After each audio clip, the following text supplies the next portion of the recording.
It's that time of the week again. Please don't tell me this is another full-blown tantrum of yours. How dare you tell me? Actually, I'm not gonna be angry this time. So we'll do things a bit different. I promise you. I'm not gonna yell. I'm not gonna shout. I'm not gonna even explain the inconsistencies of the episode for you. What? Are we gonna talk about the economic and political state of the world then? No, but we're gonna play a game. Anytime you feel that something is stupid, illogical, or ripped off of another visual product you've seen before, just clap your hands. So let's put on the cheap armor, make the worst decisions ever, and Deus Ex our way into this. We begin with another not-so-inspirational speech from Elfin Stark, how the orcs will earn their freedom as brothers and sisters. Brothers and sisters. I don't know about you guys, but the gender of the orcs wasn't even in my Trivial Mysteries in a made-up fantasy. Anyway, he marches with his orcs towards the watchtower, which was built to be a defensive point in case of an attack. And what was his massive evil plan to infiltrate this place? By spearheading his troops and walk through the front door. Fucking genius. Also, why does this shot look familiar? Dude, at least send some scouts or go in the second or third line, you moron.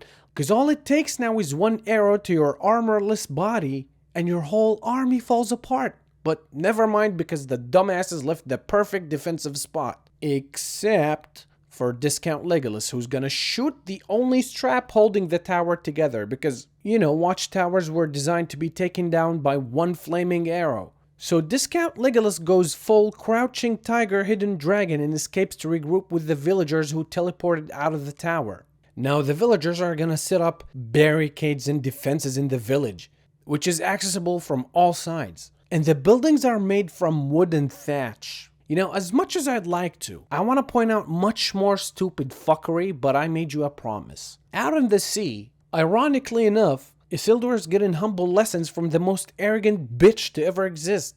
Despise not the labor which humbles the heart. Well, how about you learn some yourself, you smug, arrogant, annoying... Whew. Anyway, his mom drowned. Have you ever heard of the word subtle?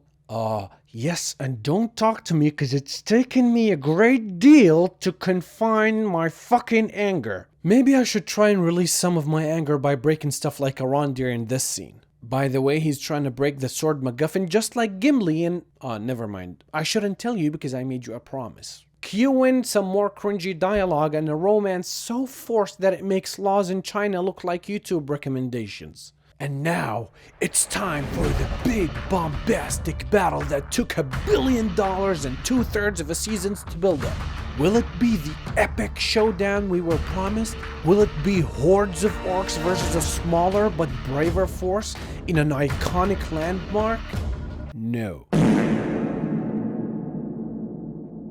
It's just a small village with a 3-foot wide bridge, and the orcs are about as many as a football team. The villagers, they're just extras for the single mom and Discount Legolas. As for how the quote-unquote battle went, there's absolutely no sense of who's winning or losing. What is going on in the large scale of things, except for whatever is happening with the characters you're familiar with? Almost every event that happens has one of the two characters we know. So we begin the battle with the villagers waiting for the orcs to cross this mini bridge that you can easily go around. And instead of ambushing the orcs in a confined space, they just let them pass. And conveniently enough, none of the orcs went to surround the area. They just went to the center of the village in a straight line. Except for one orc who heard the single mom trying to light the fire. But she kills him while screaming on the top of her lungs. But the orcs are deaf. You can't say that, that's ableism. Have you ever heard of shut your mouth before I kill you-ism? Anyway, the Hot Wheels are now in motion to trap the orcs in the middle. Then some shit happens until one of the orcs realizes that the barricade is about as tight as the writing in this show. Then a bunch of other shit happens until Arondir literally bumps into a giant orc. I wish I could show you the whole clip to see how ridiculous this scene is. But the best way to describe it, it reminds me of that time when Brock Lesnar ragdolled John Cena for 15 minutes straight. Along with some She-Hulk level of CGI. Until Bronwyn saves him. And that's the end of the battle? This is where the plot thickens. They were fighting the humans who joined Elfin Stark. Oh no, a second wave is coming, who would have thought? So Bronwyn gets shot with 2 arrows. So they fall back to the Winchester pub to heal Bronwyn of the 1 arrow she was shot with. But the orcs stormed the place and oh no, they got the sword. But don't worry, the cavalry's here.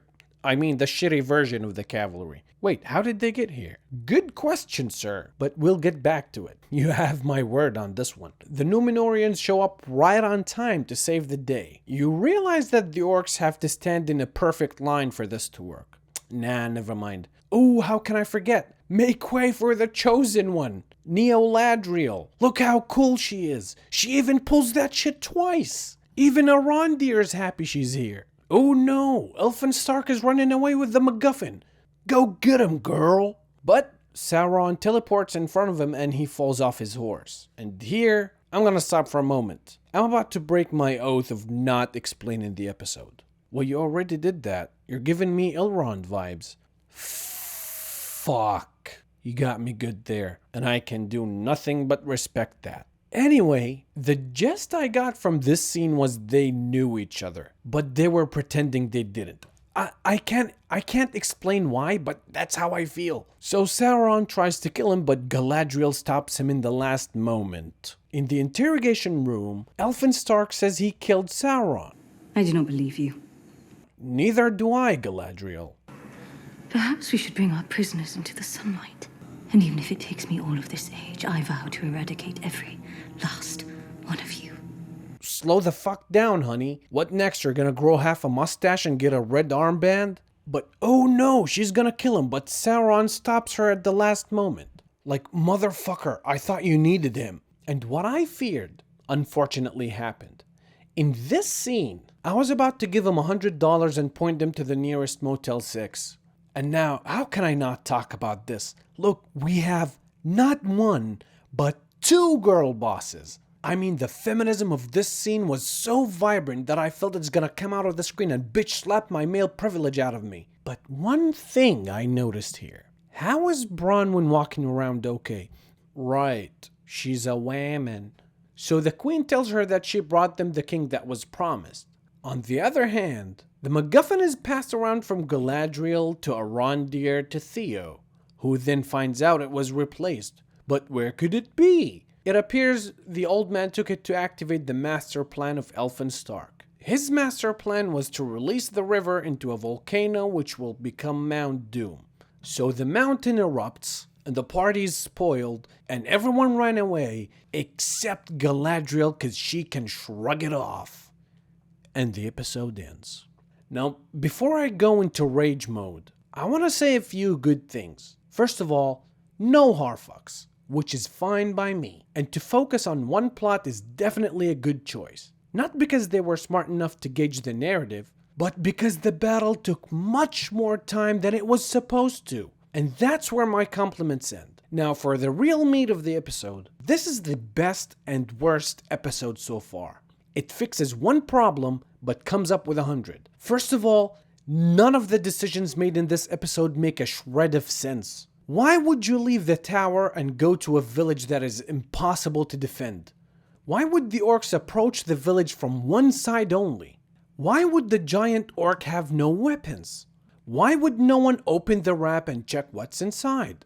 Why did Arondir take out the arrow?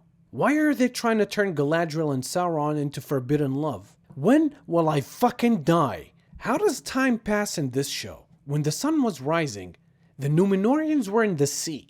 A few minutes later, they were in the village. Like, how did they get there so fast? Like, let's say they landed here, which is the closest point. How did they get here so fast? And how did they know exactly where to go? And my main question, why does this episode feel so cheap? For the love of God, you had $1 billion. Couldn't you hire people from Forged in Fire instead of this fake armor? Couldn't you hire more extras to make the battles bigger? I mean, look at the battles from Vikings and the Last Kingdom in their early seasons. They looked so much better with far smaller budgets. Ugh, fuck me, dude. I'm losing my mind. And by fuck me, I mean fuck you. Wait, what? What have I done? Because I felt like it. Anyway, I'm gonna stop asking questions because there's no point. I hope none of the characters survive the volcano. And if they do, somebody call that North Korean son of a bitch and tell him to nuke the fucking planet and get this shit over with. But after all this, what do I know? I'm just a schizophrenic taking a shit who occasionally snaps. Peace.